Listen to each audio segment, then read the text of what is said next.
Hey guys, welcome back to my YouTube channel. আজি আমি ঢলা শদিয়া আহিছো ভূপেন হাজৰিকা হেতু এয়া বৰ্তা বহুত দিন ভিডিঅ' দিব পৰা নাছিলো আজি তাকে বনাইছো সকলোকে ধন্যবাদ মোৰ ইতিমধ্যে 500 সাবস্ক্ৰাইবাৰ হৈছে আৰু যাতে আপোনালোকে আগুৱাই নিব পাৰে তাকে কামনা কৰিলো আজি ফুল কৰিছো ঢলা শদিয়া বৰ্তা এটা এজন বৰ্তা এইফালে এজন বৰ্তা আছে বৰ্তা লৈ আহিছো বৰ্তা কিবা কৰি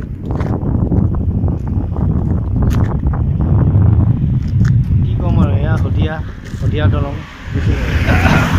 বুলি কয় ভূপেন হাজৰিকা সেতু নামে খ্যাত আমাৰ অসমৰ ভিতৰতে দীৰ্ঘতম দলং ঢলা শদিয়া দলং আমি চাবলৈ আহিলোঁ দলং পাৰ হৈ আমি শদিয়া পামগৈ শদিয়া এখন ঐতিহাসিক স্থান তাত দেৱানী থান কুন্দিল নগৰ ভগ্নাৱশেষ এইবিলাক পোৱা যায় বুৰঞ্জী যুগৰ গতিকে সেইখিনি আমি উপভোগ কৰিবলৈ আহিছোঁ বাই বাই আহোঁতে ভিডিঅ' কৰা নহ'ল গাড়ী চলাই আছিলোঁ সেইবাবে ভিডিঅ' কৰিব নোৱাৰিলোঁ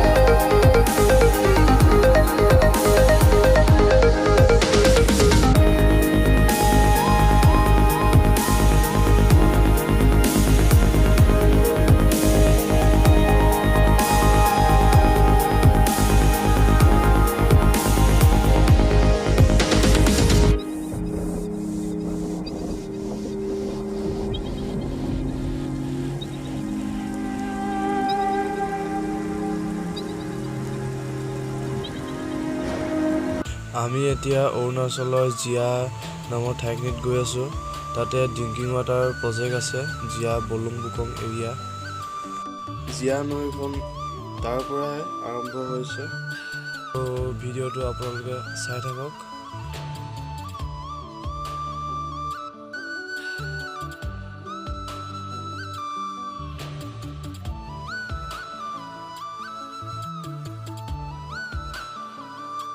ড্ৰিংকিং ৱাটাৰ প্ৰজেক্ট জিয়া বলুং বুকং বুলি কয় ঠাইখিনিৰ নাম আহিব আপোনালোকেও চাওক কি ধুনীয়া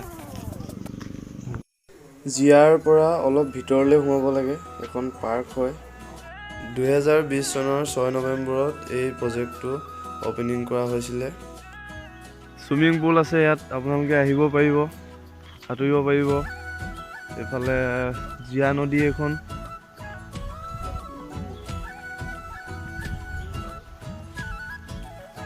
চাওক আপোনালোকে কিমান ধুনীয়া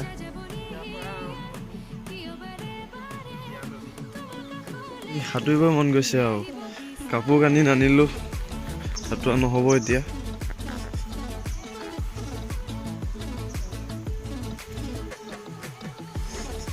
এইটো চুইমিং পুল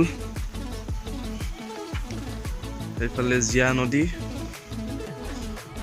ইয়াতে একুৰিয়ামো আছে আপোনালোকে ধুনীয়া ধুনীয়া মাছ চাব পাৰিব এয়া মাছ একুৰিয়ামৰ মাছ এতিয়া তলৰ পৰা ওপৰত উঠি গৈ আছো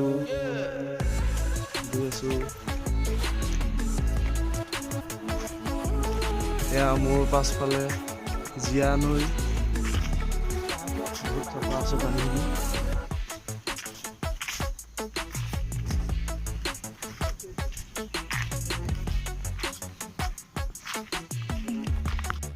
এয়া হৈছে জিয়া নৈ কিছু লোকে কোৱা মতে ইয়াত বাৰিষা খৰালি পানী একে সমানেই থাকে জিয়া নৈখন ইয়াৰ পৰা আৰম্ভ হৈ সিফালেদি বৈ গৈছে আহি আমি এতিয়া ৰয়িং টাউন পালোহি আৰু অলপ আগলৈকে যাম দেওপানী ব্ৰিজলৈকে যাম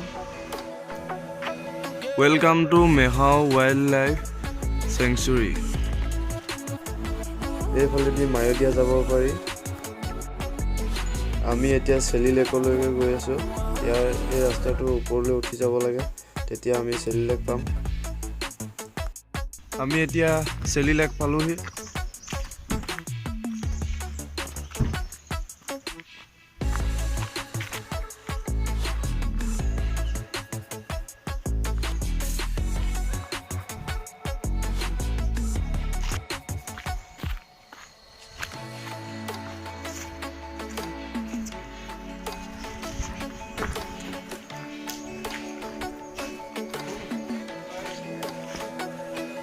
আমি এতিয়া চেলি লেকৰ তললৈকে নামি গৈ আছোঁ।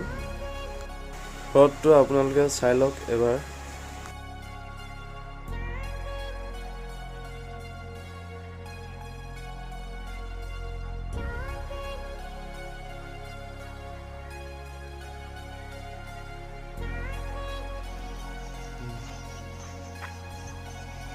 নাও এখন আছে, মাছ আছে, হ্ৰদটোত বহুত আছে মাছ। বোলে আপোনাৰ ইয়াত আছে ঝাৰু গছ।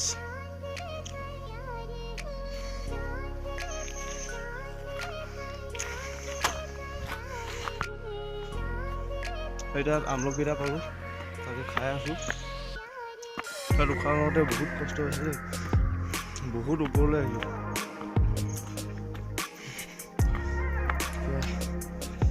যাবই নোৱাৰিছোঁ। আমি দেওপানী ব্ৰীজত আছোঁ।